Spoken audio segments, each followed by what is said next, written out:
Hello. They'll have I got disconnected. sector bureaucrats, right? I don't. I mean, like Elon Musk versus the teachers union. Like, who has a better sort of vision for America? In my opinion, it's Elon Musk. I don't think the teachers. I think the teachers unions are horrible. So, just because there's this one guy on that side and he has an interest that, he has a lot of power on, questionably. I don't think that's positive. I mean, I think you're going to find groups with all kinds of interests on both sides. Yeah, I mean, again, I go back to that tension there. When you say, like, who has a better vision for America? I don't know what Elon's vision for America is. And, I think that, like, unions are there at the end of the day to fight for their employees. That's it. They're not good, they're not bad. That's just what they do. They represent their interests of, like, a group of employees. The problem is I don't know what the vision is for America. I don't know what Trump's vision is. And I don't know what a tech bro Silicon Valley's vision is. I'm just not sure. I think it's pretty. I don't know. Like, I'm around these guys, I see these guys. I think there is, like, Musk. I think he has a pretty transparent vision. It's a sort of libertarian kind of techno utopia where we send rockets to outer space, and we have electric vehicles, and we have fast growth, and we build a lot of housing. I think there's a lot there that.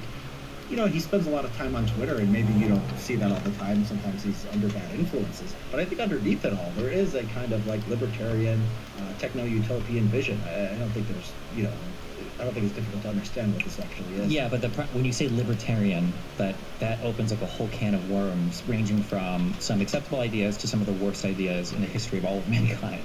I'm not even talking about the child stuff, just for the weird internet stuff. Just in terms of, like, me.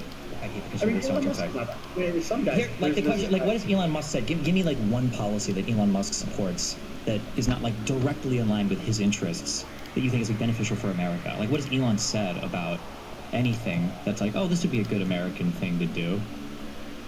Something that's good for America, but not.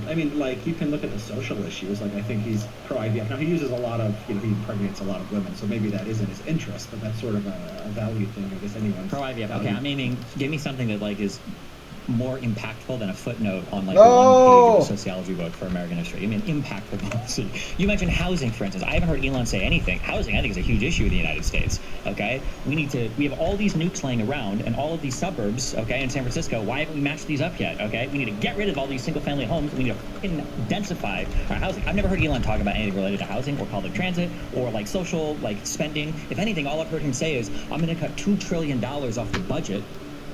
When our discretionary budget is, like, less than $2 trillion. It's like $1.7 trillion. How are you cutting this?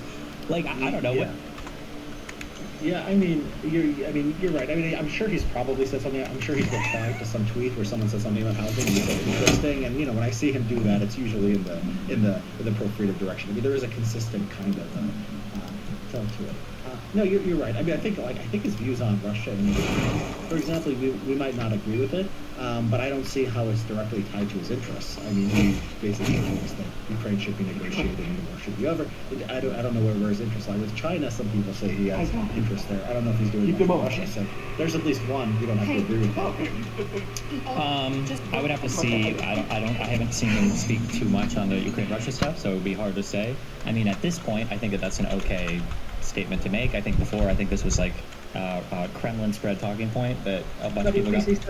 They said that stuff all the time. Oh, yeah. He should knock himself because it's an insanely crazy position to have, that the United States of America, okay, that was one of the, like, stalwart defenders of European peace and freedom and prosperity, okay, for, like, the past, at least since 91, is now just ceding its position and saying, like, oh, well, first wants to invade countries and go for it, LOL. That's crazy to me, in my opinion, but there reasonable minds could maybe but that's nice. But I don't know if Elon is even smart enough to have my powers are still here in Russia or Ukraine. I'd be curious to listen to him talk at length about it. Like, can he talk about Ukraine, Russia for more than 5 minutes without mentioning Victoria Nuland, or that 2014 was a CIA-backed coup, or that Azov was all Nazis and all the Ukrainian military, or that there were Ukrainian biolabs with viruses targeting Russian soldiers? Yeah, I know these right-wing folks, Azov and Nazis and all that. Nuland, I haven't seen him mention that. It's basically the position, which I don't think is actually crazy, especially at this point, since we're not actually giving Ukraine all that it needs to push Russia back. It's basically a negotiated solution. He wants to surrender territory. He's actually son of a fuck. It's not crazy. It's not conspiratorial, whatever. But what you asked for originally was something that is not directly tied to his interest. at least one thing. Maybe, yeah. Maybe, yeah. And the question of interest. I mean, it's like,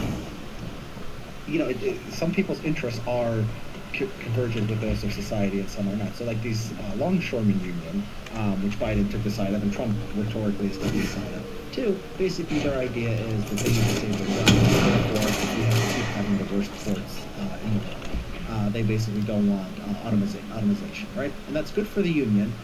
That's terrible for society. So like that's a case where like this is everyone's acting in an effort, this is a bad case. Well, I would say we have to be very careful. Okay. I'll see you later, Which are probably Langston. side. If we're talking about bad case, right, like it's always good for somebody, bad for somebody else, right?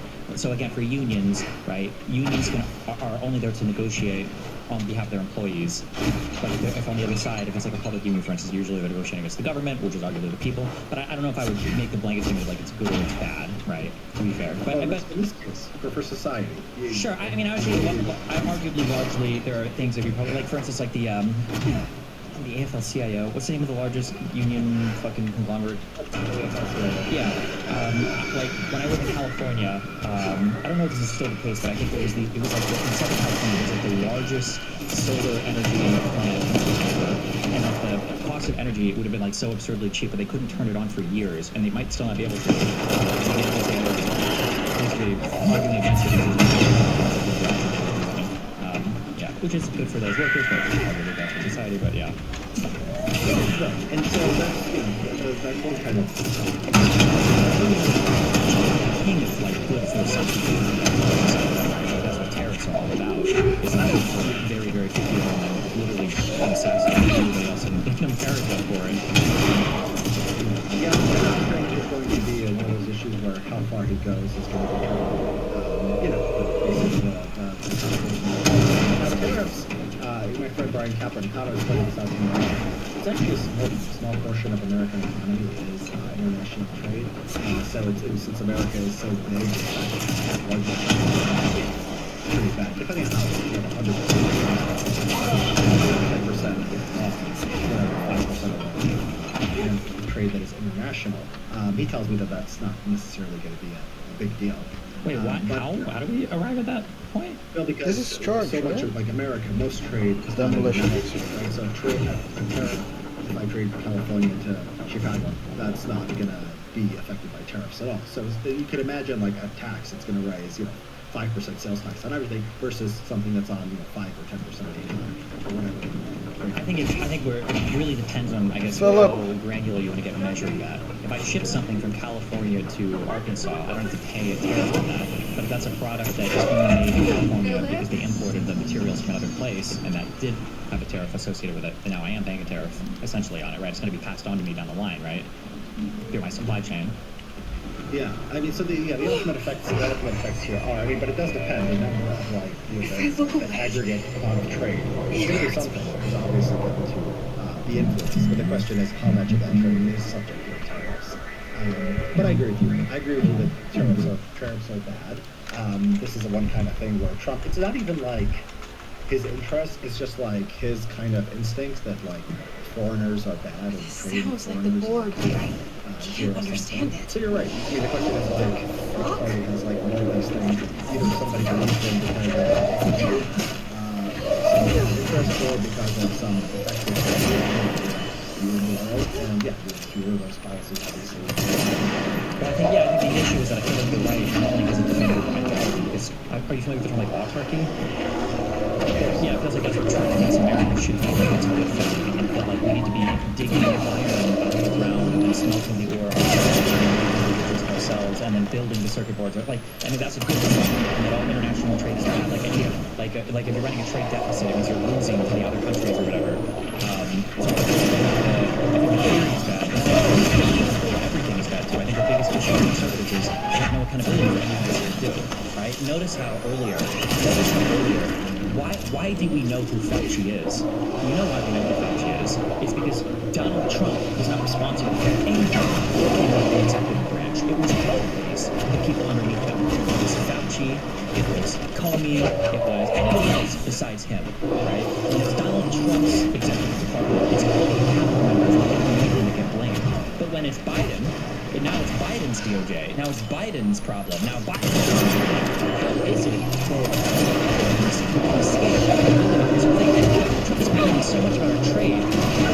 Fucking Canada and Mexico. Hello? He just renegotiated NAFTA into a new fucking agreement with Canada and Mexico. How did he escape the blame from? He's like throwing his own trade deal under the bus, and nobody even thinks to talk about it.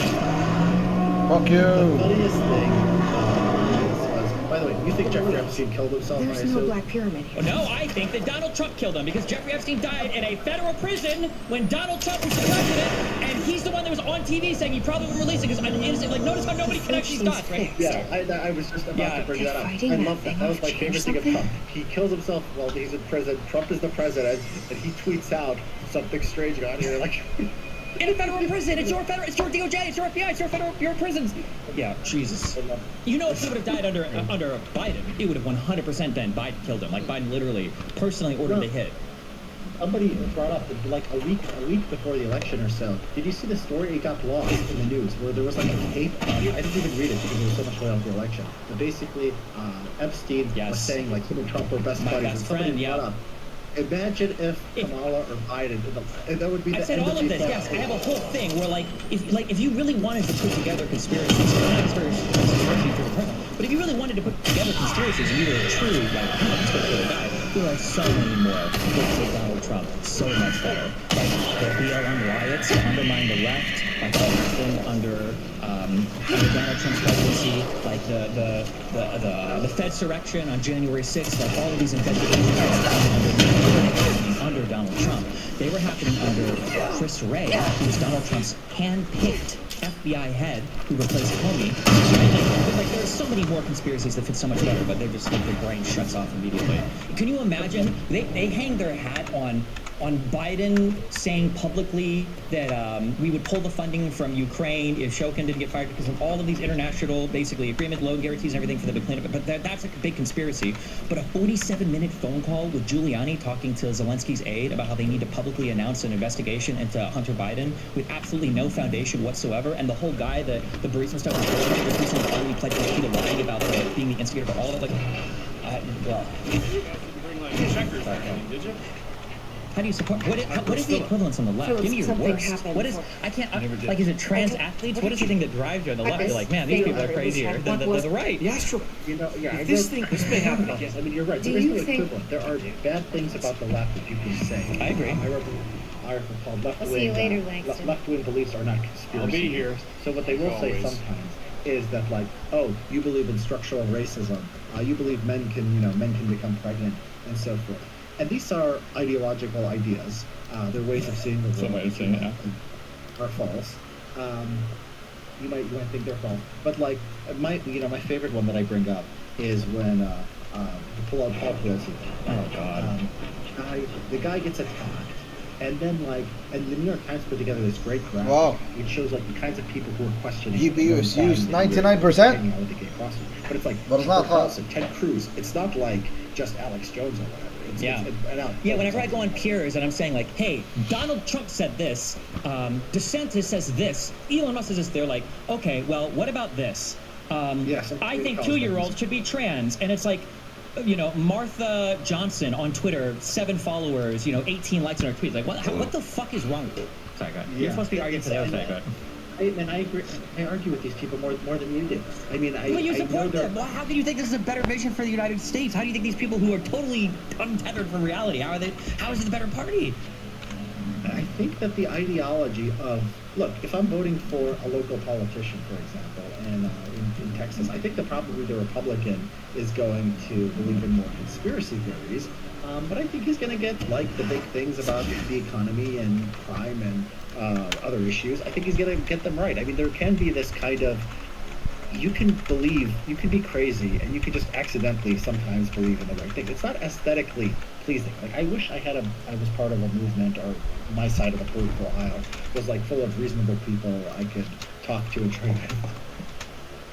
Okay, when you say that you think he'll get it right economically, what you're saying is we have to ignore every single thing he said We have to ignore his economic track record, and then we have to hope that he's going to pull. Ignore his economic track record. I mean, I just told you that Republicans have been doing pretty well economically. The states have been growing, so I would look at that, and then they would say, well, the president, what is Donald Trump's economic track record? Was not amazing. He just massively deficit spent. He did a tax cut bill, which is government stimulus, and then he just like did that. And then COVID came, and he had zero ability to manage a crisis in any way, shape, or form. How is this like the leader that, okay, well, I think economically, and also the retaliatory tariffs that go out, like soybean farmers and steel manufacturers and like all this other shit. Like, I don't think Trump's economic track record while in office was good at all. I mean, the stock markets and GDP went up, which Republicans don't care about when it's a Democratic president, but for some reason when it's a Republican one, they all of a sudden they very much care about it. Yeah. Well, presidents is a That small must sample be one of the size, right? There's cycles in the economy. There's a lot of different things going on. I think that you take what we know from the rest of the world, and I think you apply it to the positions of the different parties. Red light, green light. I think that lower taxes, less spending. I think entitlements are out of control. I think again, labor unions are bad. I think that basically that the federal bureaucracy does too much, as environmental laws and so forth. And in general, Republicans are better than Democrats What is this thing's deal? on these things. Now, Trump was not my ideal candidate. I don't think. What are they better on any of those things? On any of the things, like we can go through one of them. So lower taxes. I don't think it's fair to say lower taxes are good when it's not paired with spending cuts, because you're just effectively you're literally a Keynesian economist, the worst of the worst. You're just like deficit spending. Also, Republicans are also generally better on spending. So they do want to cut spending. They don't do it, and they're terrible on it. But when the parties are negotiating, Paul Ryan didn't work out with Obama, and it was Paul Ryan, Boehner, and these people. When Republicans were more a serious party, they did get a reduction. And no, excuse me, no. Negotiating to try to kill whatever the Democrat in office is doing, when McConnell said we're going to make the guy a one-term president, does not count as Republican spending when they're negotiating against Democrat. Republican spending is Bush doing the Iraq war and spending $1 trillion in Afghanistan. Republican spending is Donald Trump doing a massive tax cut where the majority of the interest that we're paying on the debt, a lot of it has to do with the massive deficit that he ran while in office. I don't think it's fair to say, oh, they're really good on spending when they're negotiating against Democrats and they're in office and they're trying to defund every possible thing ever. I don't think that's a fair statement to make.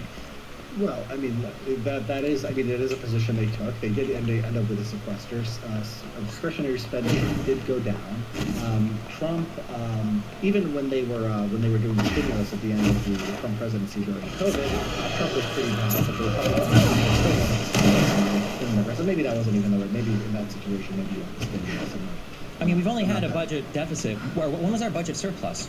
The last 30 years. It's only under Clinton. Yeah. And then notice how Clinton turned to the right because he got beaten in 1994 really, really bad, and there was a general trend to the country to go to the right on these things. So a lot of Clinton's pressure was coming from right. But I'm sort of a Clinton fan. I think the Clinton era Democratic Party was better than today. When was the last? I don't think Republicans love to spend, and they say, and I don't know why you need to not do this. You can't give them credit for it. When a Republican president is in office, where are the budget cuts? They don't happen. Yeah. They're not happening. Yeah.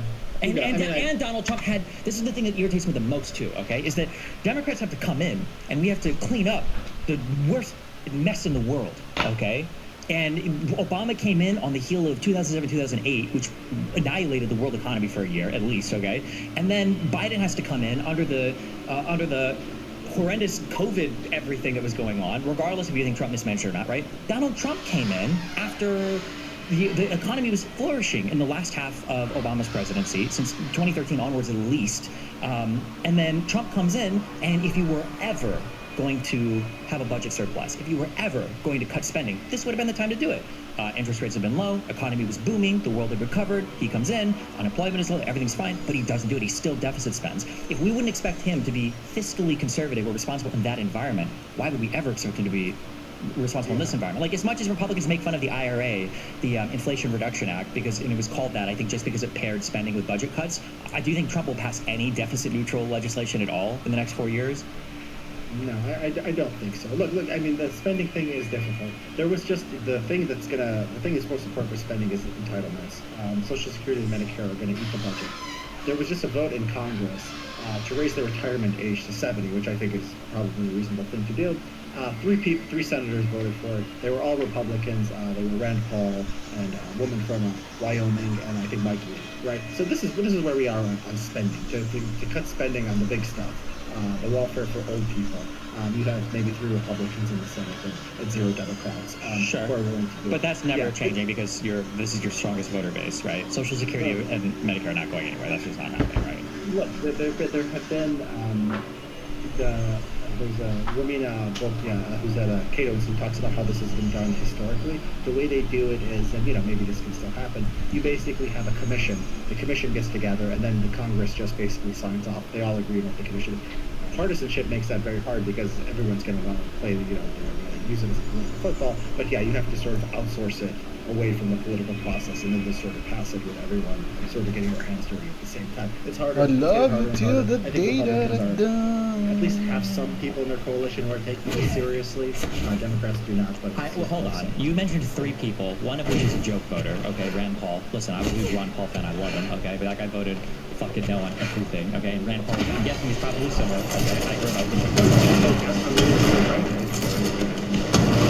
heard when I say, I mean like votes on everything.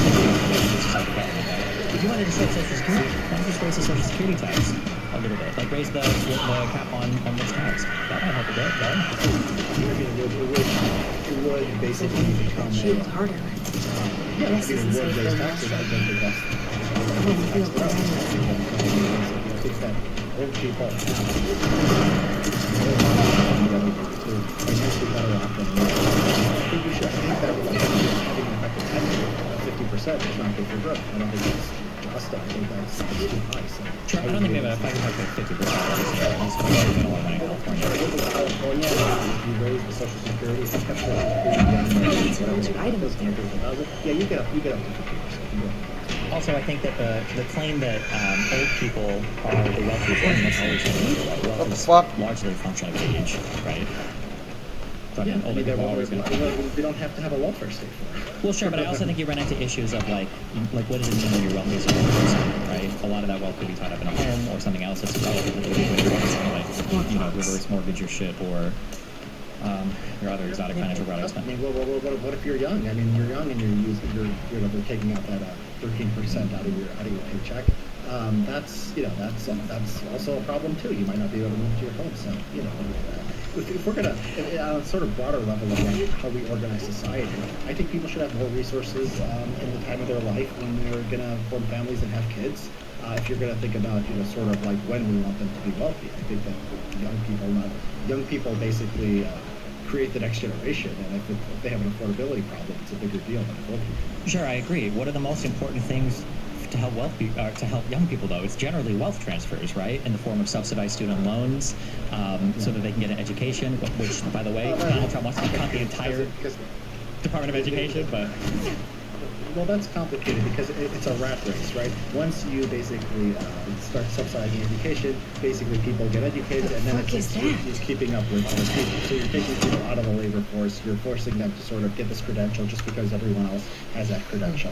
Well, hold on. Yeah, you're forcing them to have a credential because the world is becoming increasingly sophisticated and a higher level of specialization is demanded for your labor, right? If we wanted to, we could obliterate all of getting that in college. No, I don't think you're getting. If you think that someone going and getting a sociology, nothing against sociology, I know there's people who think like nobody should study anything, but like I taught political science. I mean, the idea that they were getting specialized knowledge from me that was going to help them in the labor market, I think that's clearly not true. They were very good conventional. There's one argument that I'm favorable here to as a rich tourist. There's one argument that I am favorable to that says the college workforce is not the only argument that I'm slightly warm to, and I have been doing a stronger opinion on it, is the idea that education confers financial advantages because it basically just serves as an IQ filter, meaning that people that are smart enough to get high-paying jobs don't just end up going to college and just learn to go pass it and then get a job afterwards. However, the big push against that as a big free market capitalist guy is do you do college sports at all or pro sports at all? Followed? Yeah, I've followed. I don't have time. I think there are big debates over, or there used to be, area. The NBA can draft people right out of high school, can't they? I think they changed that rule. They made it a year. They did change it. For the NFL, I'm pretty sure you're specifically not allowed to because the college football they want that college football. They want those elements of taking out high school. But they would otherwise do it, but, right? What does this tell me? This tells me that it might be that a 19 or 20-year-old could play in the NFL. They might be good enough to do it, but like there are structural things that are preventing them from doing so. If it was the case that college is just a huge waste of time, why would anyone, like I think we still live in a capitalist environment, we still live in a competitive environment, where all these companies are like, hey, college, we're going right to high school, we're going to recruit these right out of high school because we know college is a waste of time, we know it's selling you debt, we're going to get the best and brightest minds at age 18, 19 instead of having to waste 4 years. Why hasn't that happened yet? If college is so wasted time. You know, it's a very good point. It's you know, there are these norms and there are these kind of societal. You know, there is kind of like an equilibrium right now where everyone goes to college. If you don't go to college and you just submit your SAT skills, companies hiring, it does look a little bit now like some people are a little bit more startup-y and more ethic, like a lot of these Silicon Valley companies. I think they used to just make money aspects of the economy. They do something that's a lot more similar. Sure, but if I were to go look at Google or anybody that does like the very technical interviews, or these people that waste their time, you know, doing shit or whatever, right? If I were to go and look at these hirees, do you think on the aggregate they tend to be more college educated or less college educated than even the ordinary college educated population? Like my guess is there's probably not a whole bunch of college dropout or only high school educated, like high level Amazon or Google programmers. My guess is most of them probably went through school. Yeah, I mean, it is probably a shortcoming of the market. I mean, there are actually I wrote an entire book on the civil rights law, which I think complicates this a little bit. If you get Q test, that's legally sort of suspected. It's treated to be differently on the Q test, so they'll come and say prove that you're not discriminating. Now, college, if you use a bachelor's degree, it's actually the same problem in theory because some groups graduate college at much higher rates. Hispanics actually graduate even less than black, so you could go to a disparate impact case there, but the bureaucrats don't do that. They consider it a fine as a potential. The IQ test do great points. So there are legal barriers in addition to sort of societal norms, but I don't think a norm is going to overpower that much financial incentive, right? Like you're talking about a huge advantage because when people are recruiting out of college, bro, it is criminal. No offense to any of my friends, okay? But it is criminal how much some of these 22-year-old loser people I know that are getting these ridiculous jobs at Amazon, like first year total compensation over $250,000. And I'm like, listen, you're a smart guy, but what the bro? If you could grab these kids right out of high school instead of having to compete after they graduate from their 4-year university or whatever, I think there would be a fantastic financial incentive to do so. And I think you see people mining the high schools for really bright talent immediately. I don't think there'd be any cultural norm that would prevent Amazon or Google or Apple from just doing high school senior research or whatever. Yeah. I think college is probably important. There's probably a bunch of soft skills, and then obviously, we both agree on this, right? If you're doing engineering or some very specific work, you probably absolutely need the hard skills of whatever you're picking up in a college environment. Nobody's learning, all of the math and everything on their own time, to get into these jobs. So I think college probably is helpful to a large extent because of the variety of skills that you pick up. So annoying. Some degree of didn't save my progress. A decent preparer for the real world. And that it's a good balance of can you manage your time, can you manage your assignments, can you report to a boss, and that somebody that's graduated from a college environment is probably a little bit better suited for white collar or middle class work than somebody who's not able to. Yeah. So it's a question also whether that's a skill that they teach you in college, or it's just a signal that you can do that. Because you can grab an 18-year-old with really high IQ. 18-year-olds are often idiots, right? As far as personal responsibility. If the guy went to college, he graduated 4 years, he got A's. That's at least something. So yeah, it's a signal of something. Maybe he didn't learn anything, but he just showed you he was the kind of person who could succeed at the real job. Sure, but then at the very least, then if we were to go that road, and I'm warmer to this road, we would at least have to be able to suggest something in the alternative rather than just eliminating college, because now we have no idea how that filter works. Because it sure as fuck isn't 6-week coding boot camps, and it's not getting your certs or whatever. Like there's it doesn't seem like society has figured out so far like a more effective filter. And when I say society, I mean really like worldwide society too, right? We complain about the H-1B stuff, but people aren't going into the slums of New Delhi trying to find like gifted and talented 17-year-old coders, okay, for Slumdog Millionaire. I think they're probably just going to the top universities in India, like picking out the talent there and being like, these are the guys that I want working for me or whatever, you know? Yeah, so the question of the norm thing is actually interesting. So China, some people might be surprised to learn, actually has a very, very low rate of college graduation. You think of China as a very smart country. No, I don't think so. What, it's not a smart country? No, I wouldn't think that. I understand why people would think that, because when people think China, they think like Shanghai or something. But like my understanding is the majority of China is probably still like rural-ish people, right? Yeah. Yeah. China is, it's still not that rich. Mm-hmm. I understand what you're saying, though. A lot of people think that, yeah. As far as like growth, where it came from, it was below sub-Saharan Africa only 30, 40 years ago. And then if you look at like stuff like patents per capita, some of the people say China, you don't trust the scientific stuff, but I think most measures will say China is not like a typical country for it. It's definitely more scientifically advanced than Mexico, which is maybe equal in wealth. And China actually, while it's having all this growth, has a pretty low college graduation. And so somehow they were having all the success in science and tech without people going to college. That makes me think it's probably just like norms. I mean, it's just like you have this system where like everyone just does something, and people can be irrational. Maybe you're more, maybe you're a pretty I'm a market guy who trusts market forces. But maybe I don't know what else I'm hoping to find here. Sort of unpopular with those forces. Hold on, okay. Number one, okay, you're the Trump guy here. Okay, so you should know this. Okay, number one, yes, China has been able to make a lot of scientific advancement. A lot of it comes off of just stealing U.S. patents, though. Okay. I hope you get it. I would have to do more focused research into this, but like the things that I've heard colloquially, that like if you want to do business in China, for instance, you have to have an office in China, and if you have anything in China, they will steal your shit, and it's going to happen. It's literally fucking.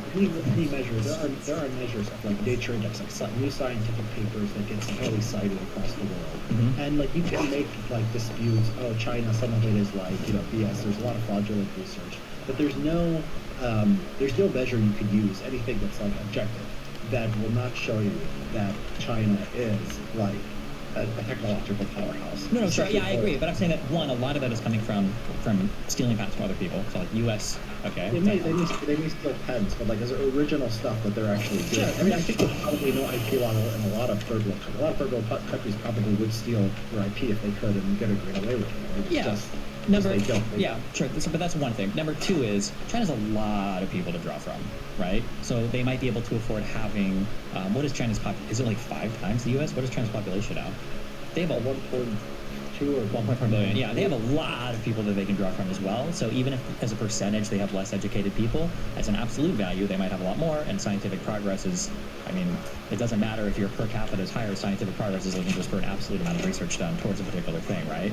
And then number 3, when we say culturally, who values education, I mean, in the United States, don't we have for the first time like white people who are like, okay, hold on, guys, I am feeling excluded and racially, fucked over because these Chinese people are actually way overrepresented at our colleges. I need some fucking affirmative action. Fuck these people. They're ruining our shit. I feel like Chinese people value education quite a bit. I feel like it's evident in any like major U.S. university, no?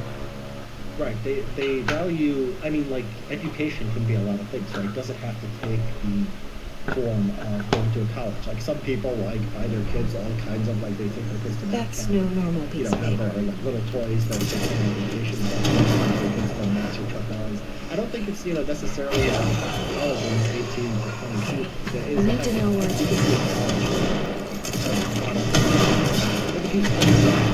obviously colleges are doing important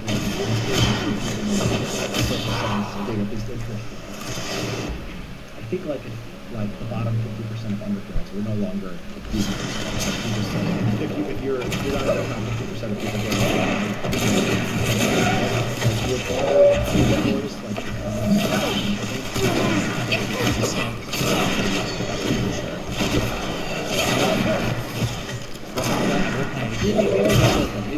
maybe because there would be some like maybe sort of signal.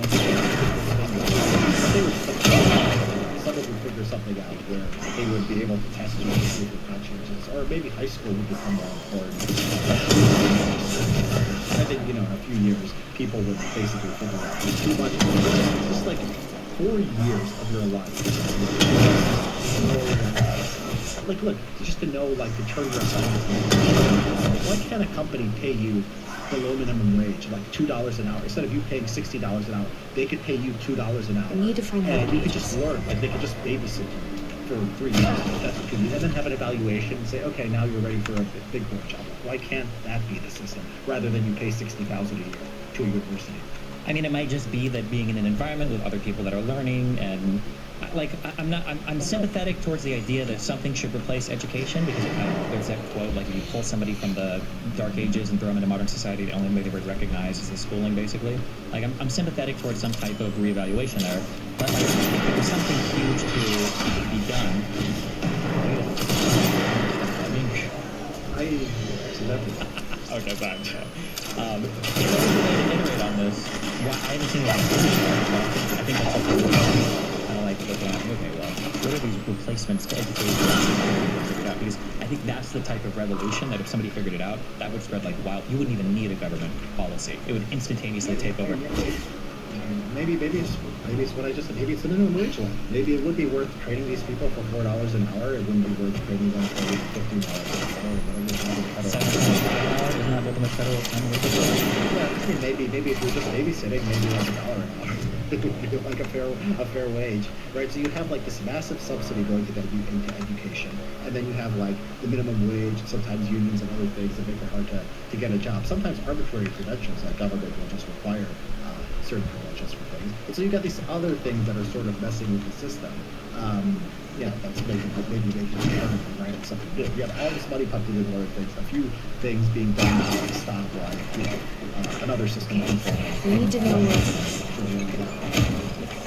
And the answer to that would be like 4 years. No! Of college, 3 years law school. 7 years. That's a big chunk of your life. Like some countries, they just do it as like an undergrad degree, right? Like why are we wasting? Like to take away 3 years of people's lives is a big freaking deal. And like it's ridiculous. Like we don't think more carefully about what we're doing. Well, I mean, I think it's ridiculous to assume that nobody's thought about what we're doing here. I think that there are people that, like for instance, if you're in California, I think you just have to do like 120 days of law office shit. I have to look at that, but you can take the bar there. Yeah, but it's not like there's a whole bunch of people that are exploring those options, right? It's like if you were to tell me, for instance, it seems a few years ago, I think after COVID, somebody was like, bro, did you know that if you in the U.S. be a legal immigrant, just like going to the U.S. and then finally the border guard and say, hey, I'm from the U.S. Did you know you go to the U.S. for free? That's like, people figure that out, and now we have it is the problem with immigration right now, is our asylum system, right? Clearly that is an effective way to gain access to this country and then to be released because there's a backlog of case here. So that, like, it makes sense to me. Think, oh, look, like, there was a huge vulnerability here. Yeah, I see that. People are exploiting the fuck out of it. But if there was a super easy way to acquire training and on-the-job stuff, how has nobody figured this out yet? Anywhere around the world, I don't think anybody's figured this out. And do I just why isn't the minimum wage? It's not worth it. It costs too much to train them. They don't want to bother. The subsidies. I don't even know if I believe that it costs too much to train them. I feel like there's a lot of them are not going to end up working. A lot of them are like trained and they might, and it's like, yeah, I mean, if you train them, how do you know they don't leave, right? You could have a contract that says, you can't have like indentured servitude contracts. I'm sure that wouldn't be enforced by the courts. So there's probably no type of that. We need to know where it's going to end up. Because half of people start college don't even finish. So sure, but now it feels like what we're doing. Now I feel like it's a libertarian argument. It feels like we're just recreating school. Like I could see a company where it's like, okay, well, we're hiring people at $2 an hour, so we need like a teaching division for our company. And eventually, what the fuck is going on with that side? Okay, well, this is done. We all have individual teaching divisions now. We've had to hire teachers for it. What if all of us pull our resources and we make like one other company that trains people to come? And I feel like you're just going to basically recreate college at that point. Maybe, but it would be like I think it would be better. I mean, I think it would be a lot less like women's studies and a lot more practical skills, and maybe that would be what the market would settle on. I'm not against that. I don't know. For even people that have women's studies degrees are making more money than people who are just high school grads. Number one. Number two, I think it would be a tragedy and a travesty if the U.S.'s educational facilities became solely geared towards employment training. I think that things like the arts, liberal arts especially, or probably side guy. You said in academia, I don't know if that meant PhD or master's or whatever, but like these are good things to have in society, right? They're important, right? I think it's good to have people. They're important for like people. It's important for these things to exist. I think it's important for like somebody to be thinking seriously about anthropology, philosophy, and political science, and so forth. How much benefit do we have for like the bottom 50% of students who are just there? I mean, I taught at UCLA for a while. They're just there. And UCLA is a decent school. And it's not like the bottom 50% of schools or anything. It's somewhat selective, and so like they just don't care. I mean, they're just there. A lot of them are just there with degrees. You know, 1 or 2 or 3 will be really interested in the ideas. Will want to talk about them. They're benefiting. But yeah, I mean, probably some people. You know, I think that learning, I think, has value for its own sake. I believe in culture and social science and all that stuff actually mattering, like not just being a kind of corporate drone or somebody who's just an engineer and a technical guy who cares about nothing else. Do we need 70% of kids going to school and half of them not finishing? Like, I don't think so. Sure, but I think that we work that out rather than just get rid of all of schooling and destroy one of the most productive workforces that we can do by doing it ever worked out before. And hope that it works out under a guy who clearly just like hates education. Eliminate the Department of Education. That's just rather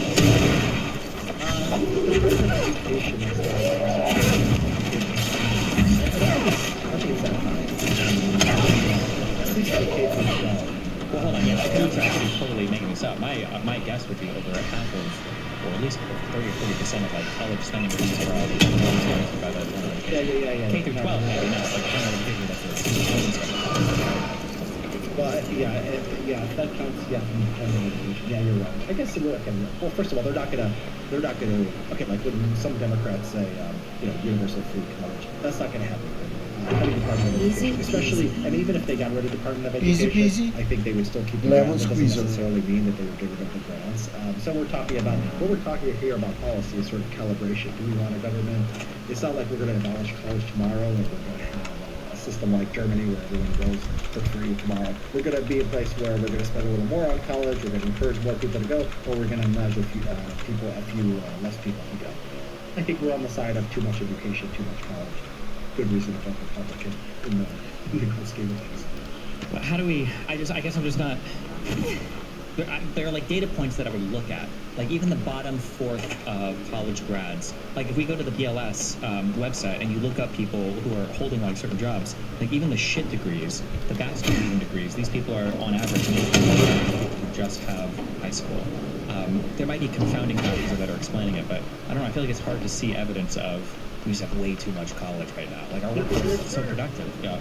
Yeah, there are good studies, and I forget but they try to get at these confounding variables where they'll look at like going to a good school versus going to a bad school. Found all those missing People with like exact same credentials, but one happened to get into like Ivy League school, and somebody happened to go to college, or somebody didn't. I think it could go on ways. I don't want to say anything of that, but there are like ways to try to get at it. But just comparing, a women's studies major versus somebody who I think there's too much going on there. Sure, there might be. Yeah, that might be the case. Yeah, huge confounds because the type of person who get that type of degree is probably in a much better area, et cetera, et cetera, et cetera. To return to a point that I brought up earlier, though, the issue that I have even with the conversation we're having right now is I think there's a world where that conversation can happen about what does college and education look like. It's never happening with somebody like Charlie Kirk, who thinks that they're woke universities who are wokeifying the kids and transing the students and everything else, because I don't think this guy has the best interest.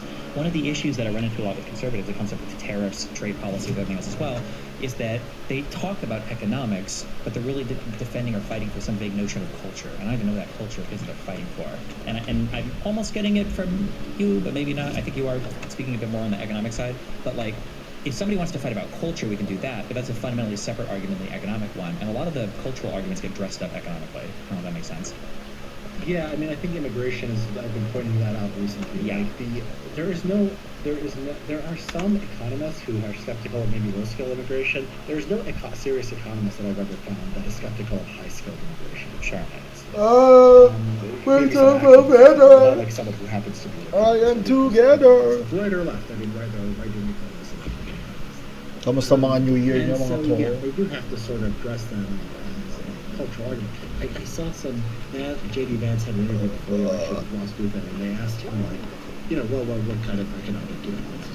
He's like, I think that like he basically said too much trade and too much immigration. And I was just thinking like, those are just two things. Like you didn't just arrive at those like analytically. You arrived at those because those are two things that involve foreigners. Yeah, right. And the motivate. two things Yeah. that involve foreigners, and there's nothing I want like the new theory that's costume. similar between free trade and immigration. You're just grouping them in your mind because basically there's a cultural concern here. Mm-hmm. And I think that's right. I think that's right. I'm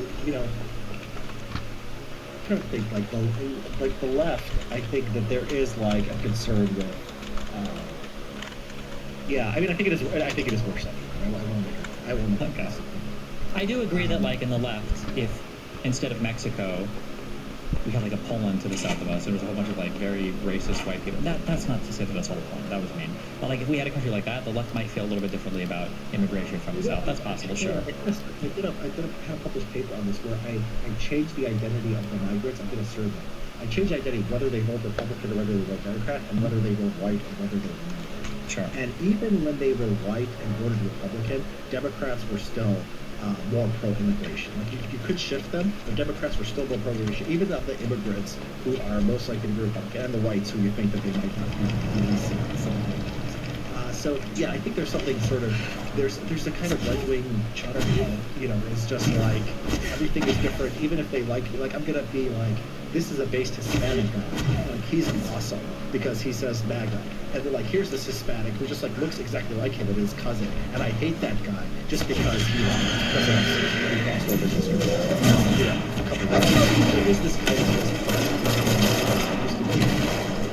distributed somewhat evenly between the parties, and now it's Yeah, but I think a lot of that has come from the inability to like grapple honestly with the other side's arguments or anything, which I think is, it's getting annoying. From the like I said this a couple of years ago, and it's unfortunately just the case now. I said, there's no new level happening again. It's not every single event now until civil war and half the country is fucking used to suffer something. I don't know. Like every single world event, every single domestic event that happens is a conspiracy. Donald Trump's inauguration is like an hour late. Like it's a conspiracy. I said this, like one of the worst things that could happen to this country is if Donald Trump, right, this fat old dude who lives up McDonald's and doesn't live in exercise, if this guy were to die of a heart attack, it would be over, bro. MAGA would 1,000,000,000% know that like Hillary Clinton got the death note and wrote his fucking name in and had him die on stage or something. Like it would be the end of the world. Yeah, I mean, look, I think the conspiracy thing, I think it's always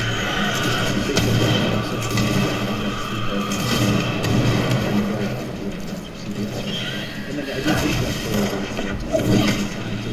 there's not like a Republican news. There's not like, after a couple of years, like people online were like, basically the Democrats, they either do or and you get it like and how stupid was I that I tweeted out afterwards? Wow, what an unbelievably stupid thing for me to tweet. I was like, well, since Trump won this election, I guess that means that there was no voter fraud, right? And they were like, actually, no. That means there's even stronger evidence that 20% of voter fraud. I was like, that's what I love to go to conservative audiences and be like, vote for me,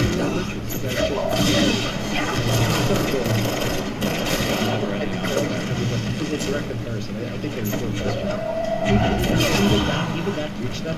I did have a semi-viral if you really thought the Democrats were not acceptable, and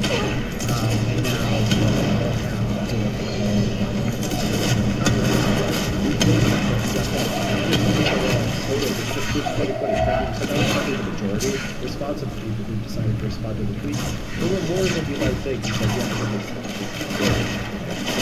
maybe, but that can I feel like performing around every other What? There has to be something more, okay? I don't understand how you can. But would you agree that Biden's presidency? I feel like he can progress here. Like people that are fucking super hate the Democratic essential. Like, hey, Biden did a lot better than anybody thought. Because, do you think the Biden presidency is good, or do you think it's bad, or what's your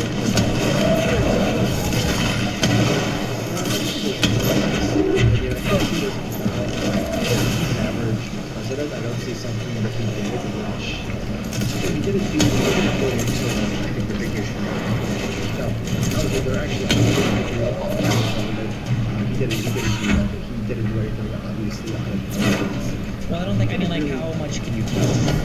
Like, what, like, how? I don't. I feel like the federal government can't make a meaningful contribution. But when you say housing, I guess I'm sorry. Let's back up. What do you mean by Well, that? it was just I think Iglesias article on this. Basically, the federal government, the way it works is that if they consider something serious enough, like broadband expansion is exactly what it is, they will make it an issue. They will prioritize it by tying it to funding. So there's all these kinds of things that are not federal issues until they are, until the government decides this is important enough. But I think housing clearly falls into that category.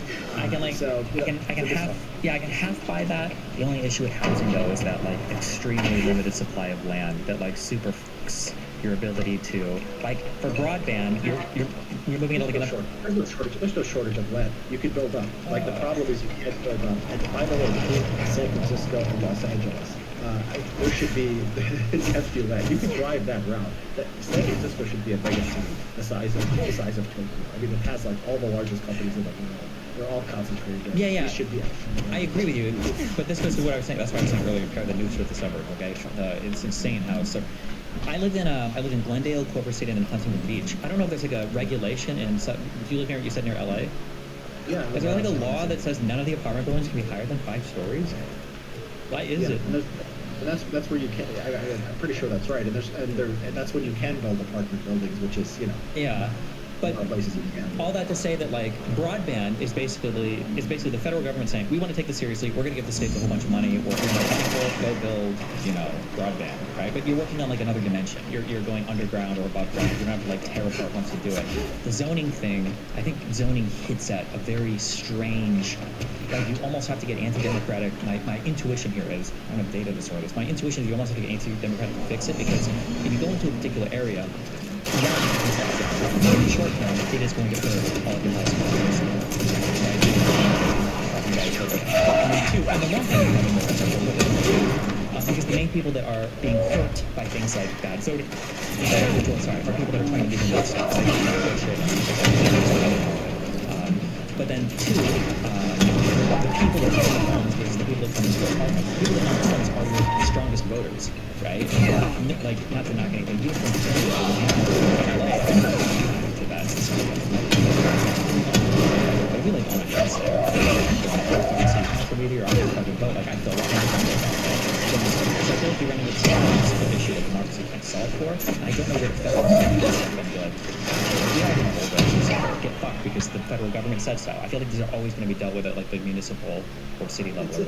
It's more the stick than the carrot. What they do is they would go to war for Obama's second administration and Biden, over like trans issues. Like they would basically the underlying threat of all this is that you don't get the federal funding for your schools, right? So that's what you do. It's the funding. It's the funding with conditions. And so the federal government is always sort of shoveling money at localities, and they do stuff like say, okay, make sure you don't have we're going to investigate you for civil rights violations. That's the basis of saying like, oh, you stopped too many black people. We're investigating. The only reason the federal government is going to do that is because it's tied to the Civil Rights Act, which is tied to federal funding. If a police force or like a city didn't want to take the money, they wouldn't have to put up with a lot of this stuff that comes from Washington. So a lot of the stuff from Washington is like that.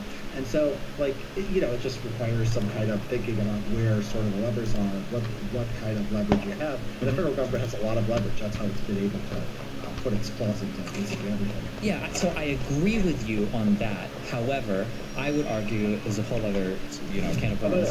You want to talk about Biden's presidency? I think the invasion of Ukraine. I think. Oh, wait, real quick. Before we go to that, just real quick on the federal government thing.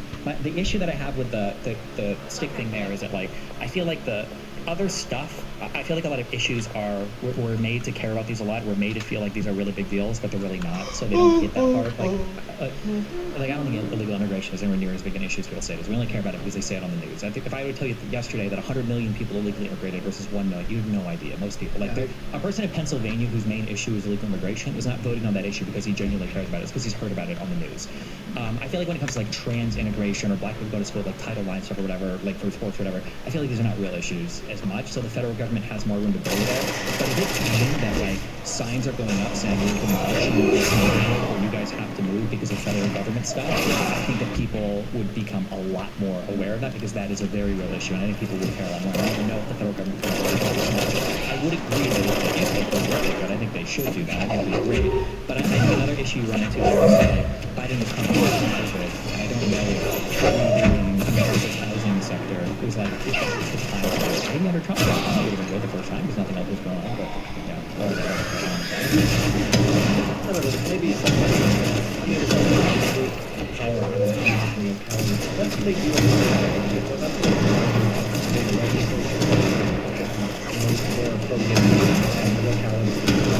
Colorado and Governor Jared Polis, that's it. So often you have to go to a higher level. So it's like a state wouldn't be the federal government. So yeah, I mean, it's something major issues. I agree with you. Really, I don't say the border is out of control or anything like that. It's not something I think is particularly a big deal. The Ukraine thing, I think on the foreign policy stuff, actually, I'm a fan. Maybe you could debate this. I'm a fan of foreign policy knowledge. All else, in the aggregate. So the Ukraine thing. There was an interview I heard a while back on the War of the Rocks podcast with one of the top officials of the Biden administration. I don't remember who. Toilet break. Basically, they never tried to make it up. Like I agree with the socks and I agree with being polite this idea and things like justify anything like that. But they never tried to just say, look, NATO, and maybe Putin invades anyway, in which case we know he's just a prick, and there's and then you go and you can support Ukraine. But they never even discussed. They never even considered. why would you? Well, because you don't want him to invade Ukraine. It's appeasement. It's appeasement. But But then you do like that. Everything is like Hitler in World War II, but like, isn't this not the way to go when dealing with people like this? I mean, Ukraine is not joining NATO right now. Right now, and here we are, 3 years later now, and Ukraine is destroyed, and it's not joining NATO. Sure, but another country did. Finland or whatever joined NATO. I think there was another country I forgot. But we appease all the time. I mean, North Korea has at one point they almost killed the South Korean president. They sent a hit squad. They went to the Blue House. This was decades and decades ago. But North Korea has killed American soldiers and has captured American ships, and we appease them because they're done.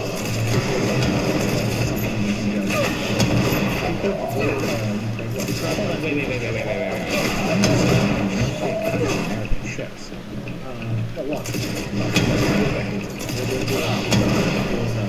Yeah, if this were to happen today, I think North Korea would be wiped off the map. There's no way that North Korea would get away with it. And I think North Korea knows this, which is why, because they operate within a boundary that they know. You've got to have something. You can't.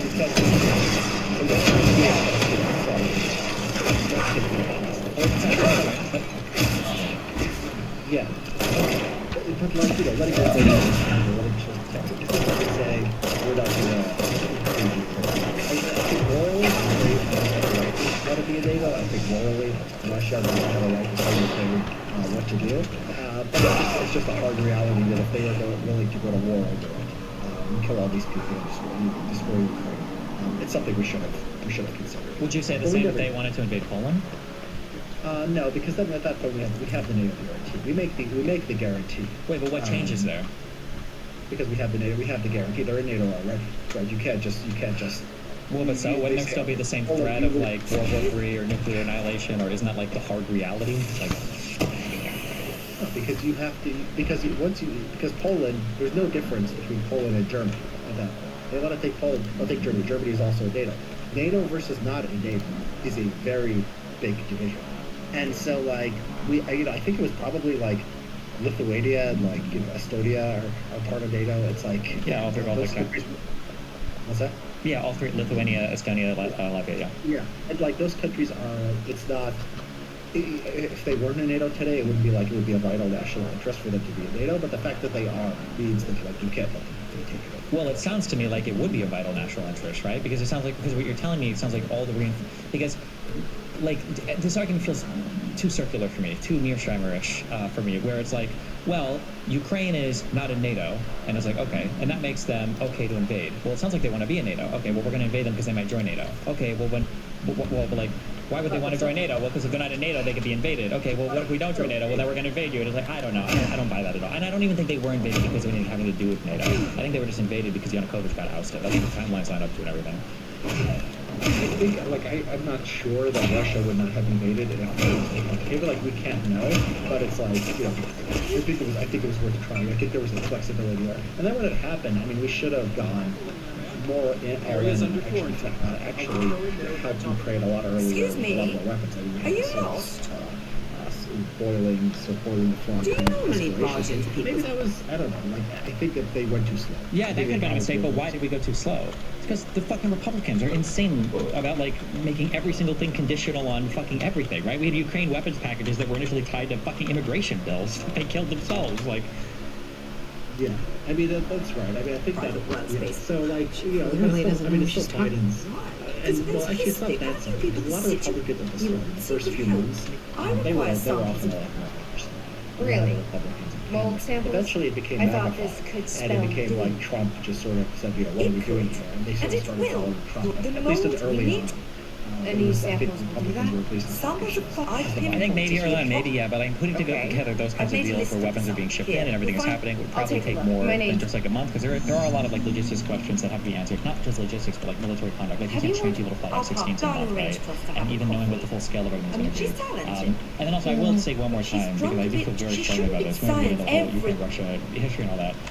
Russia So it's invaded Darwin's Ukraine system in clinging. 2014 However, I would because argue that our Yanukovych fields was are too ousted in dissimilar. Euromaidan. It Of had nothing to course, do with NATO. he In always fact, needs to be 100% it was here. because No, I agree. Yanukovych was ousted. Yeah, and then that whole Like I war said, that they the started in temple. the southeast that had been I waging on wasn't- for a decade. I This is began- the same I playbook needed that they more. ran basically in Georgia Since my and darling, he similarly-ish called in me. I've Moldova. never been able to- These I places have weren't joining NATO. So Like Russia just she's likes to bully their neighbors if they professor. don't get exactly what they want. If they can't turn you into That explains Belarus, a then they're lot. going to destroy you. Right? That's what Russia does. I don't think having anything to do with NATO. Those are all bullshit arguments put out by hackfucks like Mearsheimer and all the dick fucks that follow that dude. Because, like you said earlier, the Baltics are bordering Russia. They're in NATO, right? Turkey fucking hates Russia. Turkey's in NATO. Like these other countries are in NATO. They're right now. Finland, right, is in NATO. Like they're next to Russia. Russia can deal with it. We can shoot missiles at Russia anyway. Ukraine being in NATO wouldn't have even been like when was the last time NATO has invaded Russia? And this is a fake concern. I don't believe this. This is not real. Even This is not a motivating Okay, factor for okay. them. They just want to exert control of the neighbors. Thanks for the Look, I information. think you're right about My that. pleasure. Now the question is why they didn't do a full-scale invasion in 2016 or 2017, 2014. Why did they do a full scale like they did in 2022, where they tried to take out Kiev, right? And I think it actually does matter. Like the details here do matter. Like I do think that the U.S. The U.S. basically coming closer to Ukraine, basically a lot of training, a lot of sort of military entanglements. There was a lot of stuff that Ukraine. I'm not justifying the invasion, but like Ukraine trying to Ukrainize the population, sort of banning Russian language and stuff like that. I do think that stuff matters. I do think that being just being a bully and just being inside versus trying to take over. Ukraine. And so it's like they're gonna be bullies and they're gonna No be shot. What? Them trying to ban propaganda stations that are broadcasting into their own territories from Russia and oligarchs? I don't think. It went beyond that. I mean, they went to the point where they were banning Russian schools. They never banned the Russian language. That's not true. They never did that in Ukraine. They were banning Russian media. That's Yeah, what I so, think. oligarchical stations that were broadcasting propaganda into No, but Ukraine you could proper. not have media. I'll look this up because it was like a Voice of America article where you couldn't have a newspaper in Russia.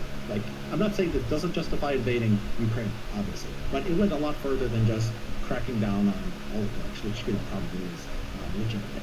Sure. Even if I were to say maybe they did overstep maybe a little bit, you literally have a country next to you who is threatening oblivion on you, right? Who is escalating war, because the whole war in the Donbass escalated from 2017 onwards. Russia became more and more active there. I'm trying to remember when that airliner was shut down. Yeah. Maybe, yeah. But yeah, Russia just wants to. There is like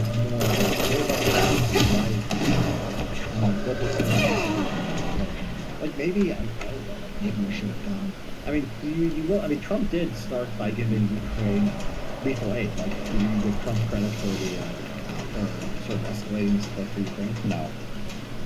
Because he was doing it at the very same time he was trying to build his political line. It's hard to give him any credit for his role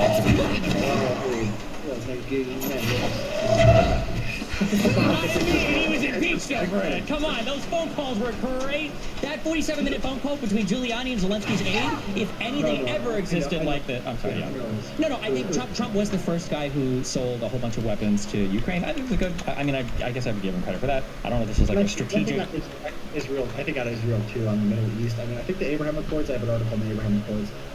They were. I mean, like people didn't think that this was something that was realistic. Basically, you could almost get a deal with Saudi. You can get a deal with UAE and Morocco.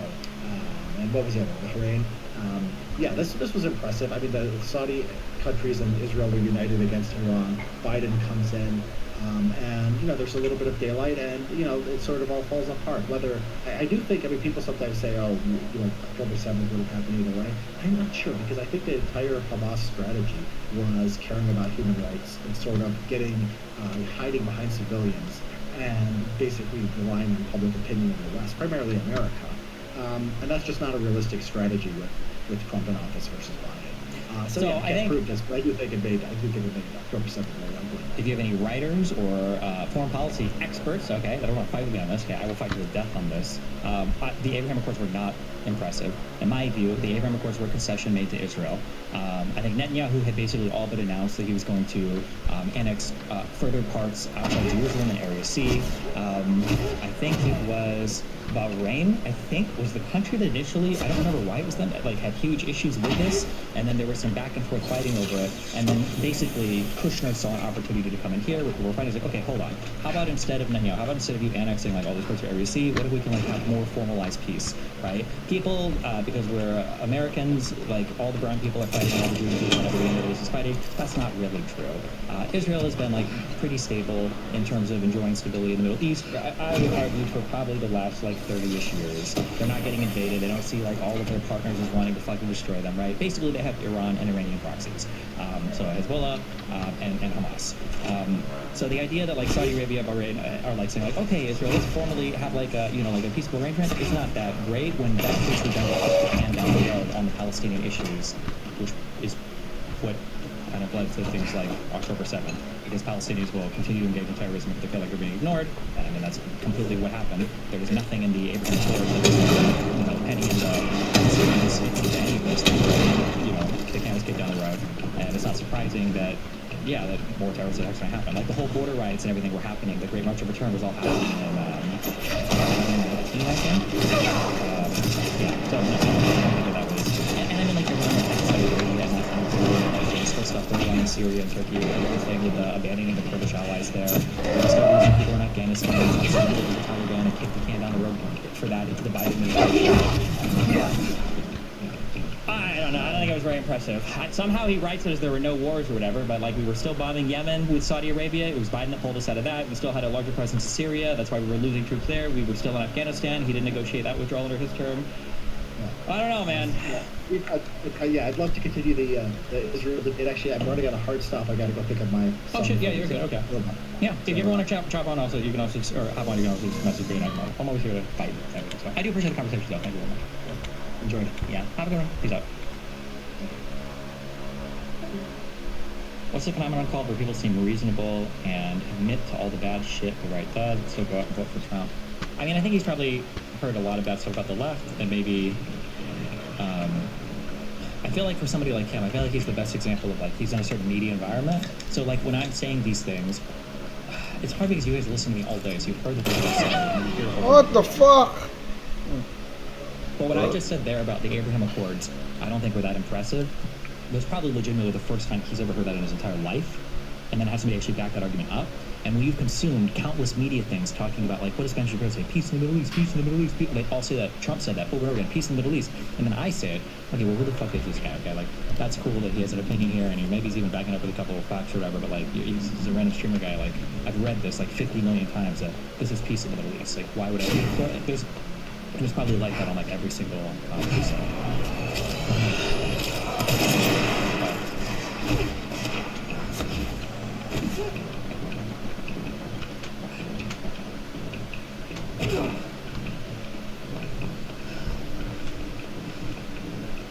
Wala bang safe zone dito?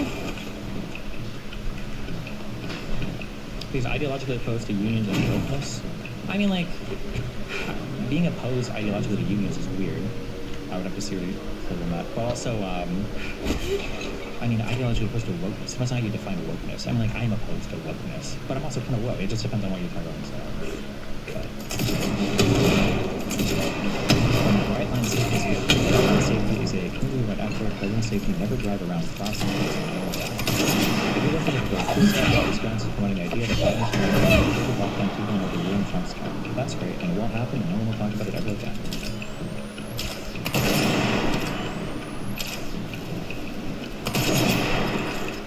Bye-bye, fatty.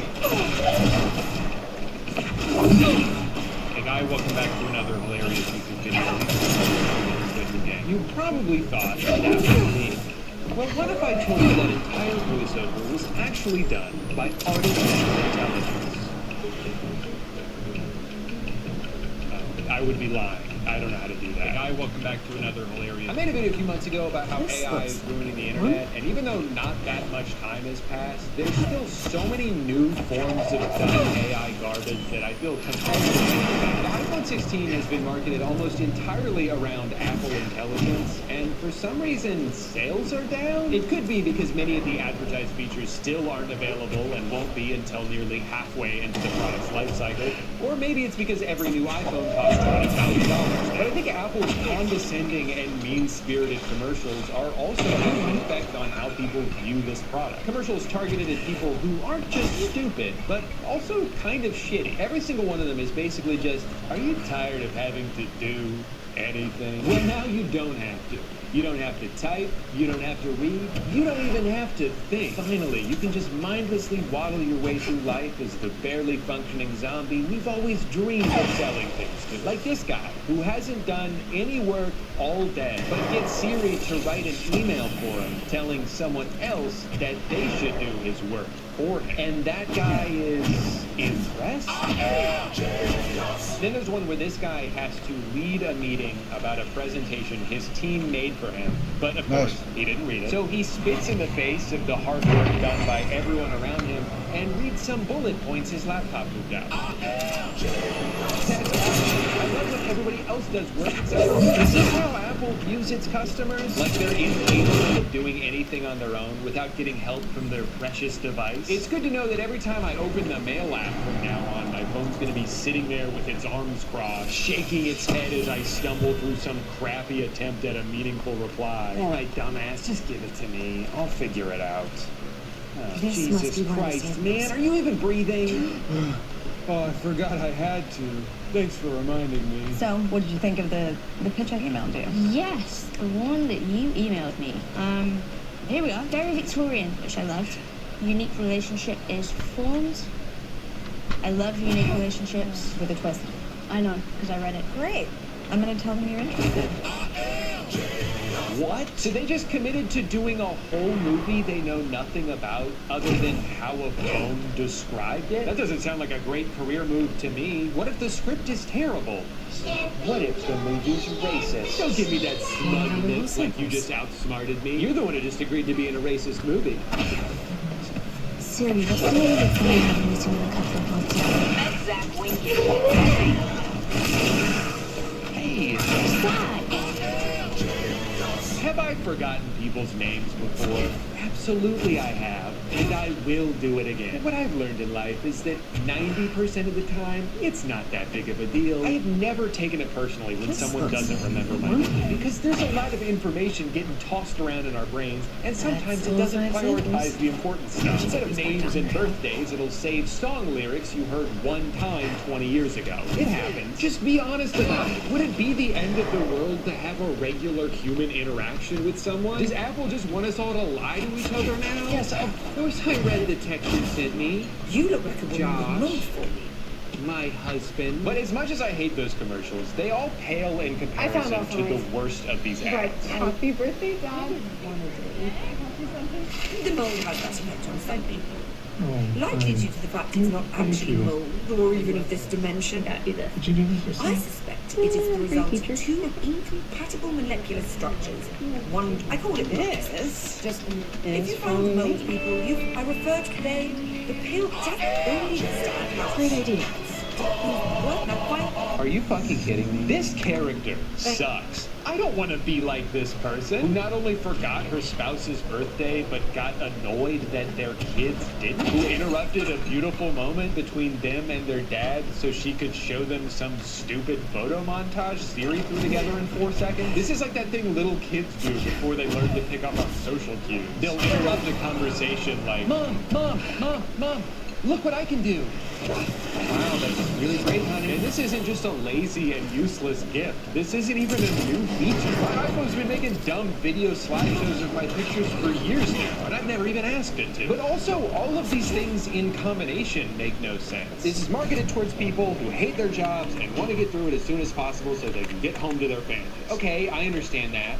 But then, even when they do get home to their family, they also just want to get through that as quickly as possible. So what exactly are the things we're supposed to like doing that we're in such a rush to get to? Just driving through traffic and scrolling Instagram reels on the toilet? Or do we need to wait until our phone can do that for us too? I think there's always going to be things in life that you don't really want to do and wish you could fast forward through.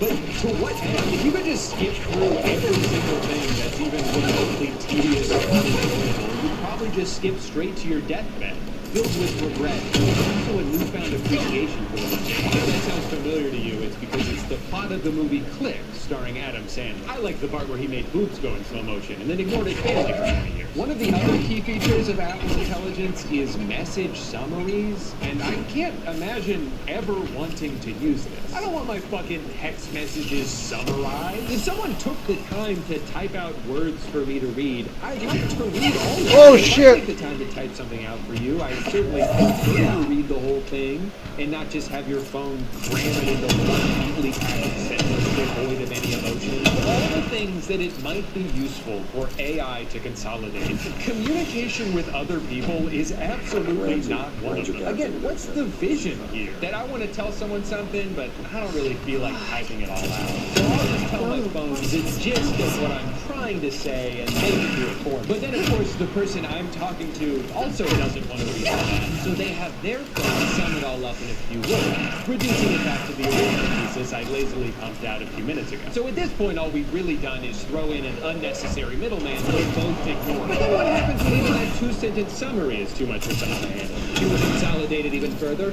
Hell, why not just make it one word? Why don't we all just sort of grunt at each other until we're on the same page? Would that make it easier to talk to people? I hate to break it to you, but I think cavemen already tried that. We're moving in the wrong direction here. As a creator on YouTube, I feel like I'm constantly having my videos merged into whatever random new AI systems they force on us. They generate summaries of my videos for other people to read, and summaries of my viewers' comments for me to read. Things like oatmeal and yogurt time songs hilarious, and Samantha is Drew's loyal follower.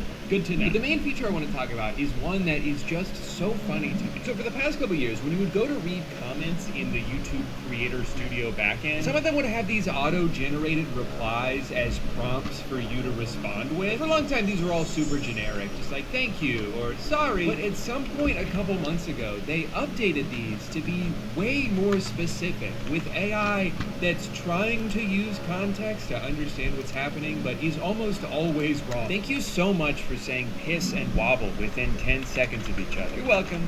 I'm just trying to spread awareness. Awesome sauce. It's literally just sauce. This is a great Christmas present to get on my feed today. Happy holidays, or sorry, happy birthday. If you're wondering why they didn't just say Merry Christmas, it's because according to them, Christmas is not a real holiday. I went to the casino a couple times in my early 20s, pulled $200 out and lost it over the course of an hour or two. Sorry to hear that. That is awesome! What I find so fascinating about these is that they're specifically trying to suggest things they think I would say. They try to answer questions on my behalf, but they don't know anything about me, so they have to just make shit up. Wonderful video. My dad would always say, never gamble more than what you want to lose. Very simple way of thinking of it. Hope it helps someone. That's a good one. I don't have a dad. I wish I could tell you something my dad used to always say, but I can't. Because apparently he doesn't exist. I send my mom your videos. She loves them. Hi, Mom. My mom doesn't like my videos. And I don't have a And I also don't eat rice, and my shirt is dirty because I wore it to the game. And the road work ahead car, I've never seen it in real life, except for the time I was driving it in the van. And I parked it on the side of the road and never looked at it again. It's so weird to read AI confidently invent personal experiences I have not had, but then also act confused about things I actually have done. I started my last video by telling a story about going on a cruise, and in response to someone commenting about that, YouTube wants me to say, I've never been on that cruise thing. So now I'm just gaslighting. Imagine being a recovering gaming addict and every corner is just another temptation. There's no escape. I remember my first time trying that game. It was a quarter of pull, and I thought I was going to make a fortune. I lost $5. Oh. Why are they making up stories about my life? Why does AI just want everyone to lie to each other all the time? Such a good watch, and totally love the song. Been streaming it on Apple Music. Yeah, well, it's just a song I found on YouTube. I don't even know what it's called. They're talking about a song that I helped make. I know what it's called. It's called Cascade, and you can listen to it wherever you stream your music. Not many people realize this unless you live in the States. Natives are allowed to run casinos. Yeah, I don't know much about that. I'm just a dumb gamer. I'm so fucking stupid. Regulations are the reason cars are so big. Emissions regulations are far less than for trucks, instead of us bigger vehicles are not quite as trucks. I mean, I wouldn't know. I'm a dumb car driver. Sorry, everyone. I'm trying to get home and play my game. This doesn't even touch on another nefarious tactic. Limiting successful gamers. If you lose often, there's no end to the promotion of the game. I'm gonna stop you right there. I don't know what I'm talking about. I'm just a kid. And I should not be driving this car. What makes this feature especially useless is that like 70% of the suggestions are just some variation of, I don't know, cool video, but that a lot like Bird's shirt? I don't know what that is. I fell asleep while watching this video. 10 out of 10, very relaxed. I don't even know what that means. Interesting. I don't know what that means. Good. What does that even mean? The Kizik shoes were awesome. The only times I've ever returned in my life. I don't even know how to shoes? I don't even know how shoes are supposed to work. I don't know what that means. I don't know what that is. I don't know what you're talking about. I don't know what Friday is. I don't know what 13 is. I don't know what a poll is. I don't know what YouTube is. It happens so often, I don't know if they're trying to speak for me or if they just don't know and felt compelled to tell me that. But it's funny because even if that was my genuine reaction to something, why would I need your help saying that? I'm so stupid that I can't even think of I don't know on my own. Good bit. I have nothing to add. Okay, then why even say anything? Hey, so sorry to butt in here. I just wanted to say I have no idea what you guys are talking about, okay? That's fine. We weren't talking to you. It's just hard for me to give my input when I don't even know what's going on. Sure, but we didn't really ask for your opinion. Look, all I'm saying is, next time you guys come crawling to me for advice, try cluing me in a bit first. I don't even know who you are. You covered this topic in such a passionate and dignified way. I feel like it would really help a lot of young people who may be struggling or may not have realized the hole they're digging. You're a really good friend to your viewers. I don't even know what that means, but it makes me feel good. So, thank you, Tarzan. Hi, Mr. Drew Gooden. It's good seeing you around. Who? Who the fuck is this Drew guy? Who's got like every YouTube essayist that I watch in one video? I don't even know who these people are, to be honest. My friends? I don't know who my friends are? That would have been an insane video to make if I didn't know those people. Oh, it...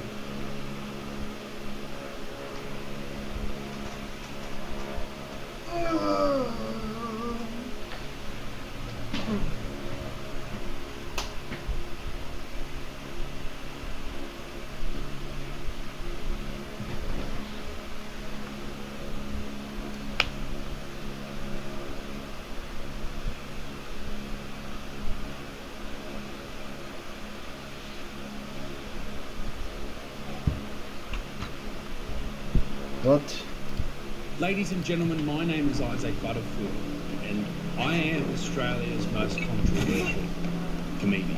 For my entire career, I've always promised all of you that watch this channel that I would never apologise for a joke. But that ends today. I have seen the error in my ways, and I was terribly wrong in what I did, no doubt. And it's hard for me to take that on board. I'm a family man.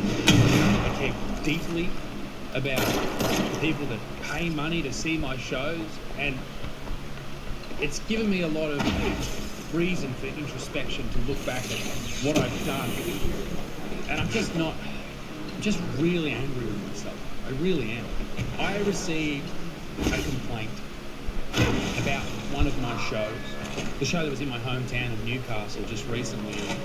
The complaint, it really showed everyone that I am a horrible, mean-spirited, ugly person. And I'm going to leave it. But first, I want you to understand that this show, it was in disarray from the very beginning. In my hometown of Newcastle, there's a page called Newcastle Live. Won't change What things. Newcastle Live does Finding is the it projector. promotes all the shows that's happening in that town. My show was not promoted on Newcastle Live, but one of the ladies who is a contributor Is to this what Dylan wanted me to a see? lady called It doesn't Bonnie matter. Ann, We need to find that Bonnie projector. Ann, she made a video telling everybody that they should not come to my show. Not to be specific, but I have an anti-gig guide for The you this Bureau could week. have given There's a me gig the happening answers, at the but they Civic just Theatre, stood and by it's not and music, watched me. but it's something that you shouldn't go to. And hopefully none of you lovely people who are planning on going to said gig believe it's happening Saturday night. Do the math, and I have nothing else to say. Now, Bonnie, I just want to say to you, mate, you and That's your the place to start extremely hairy looking. underarms, pictured here, that's interesting. I understand you're mad, I understand you're upset, I understand you don't have a good phone. But I also want you to thank you. I posted on Instagram I sold in 20 minutes after I posted that video 100 extra. Thank you very much. Anyway, not that I've joking or shit. This video is serious. This video is about the horrors, the atrocities, the bigotry that someone witnessed at my show. My manager, Josh, beautiful man, he had to witness this as well. He received a complaint that was sent to the venue that was forwarded to us. And it read this. My partner and I attended the Isaac Butterfield 8 p.m. show on Saturday, the 23rd of November 2024. We found the show extremely offensive for a number of reasons. Reason number one, the frequent use of derogatory terms. You're going to have to bleep them. And Dylan and I were for those who have autism, cerebral palsy, and schizophrenia, I just want to say the first two, yeah, I definitely said those. Said them more than once. But schizo, you can probably say schizo, yeah, you don't have to believe that. I don't think I said that.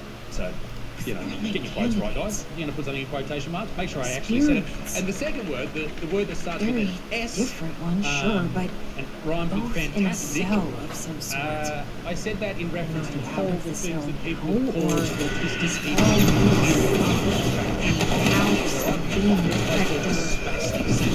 just another I'm still cell. Anyway, she, I assume she's a she, goes on. The term is personally hurtful for my partner, as he has autism and an intellectual disability. I, myself, found it offensive on his behalf. What a sad fucking existence you have, being offended for other people on their behalves at comedy shows. What are you doing at my show? I do insult horrible comedy. That's what I do. That's what I find funny. What the fuck are you doing there, dickhead? I myself found it offensive on his behalf. And due to working with school children who have many disabilities, these terms, used as a joke, to mock by Isaac Butterfield, was very upsetting and caused my partner a lot of stress. These terms are not acceptable and should not be used by anyone, let alone as a cause to mock and belittle. Okay, so you don't like a couple of the words I've used. Fucking deal with it. Reason number two, mocking those with mental health issues was bad enough. But adding jokes about suicide was not funny. It was not funny. As a person who struggled with severe depression for years and had suicidal thoughts and has been on medication daily for the past only 2 years? Come on, babe. Catch up with the rest of us. This sort of mocking not only made me very upset and hurt, but it also started to trigger my There mental are health and elements. anxiety. I'm sorry you didn't feel nice after the show. That's not want, but also have a quick little look into who you're going to see, bro. It's not fucking hard. Also, the suicide thing, it's a joke. All of this is jokes. What goes through a person's mind who gets easily offended before they go to a comedy show? What are they thinking about? What do they think is going to happen? Use your fucking brain. The joking about Aboriginal people was not funny or acceptable in the least. It may not be acceptable, but it was definitely funny.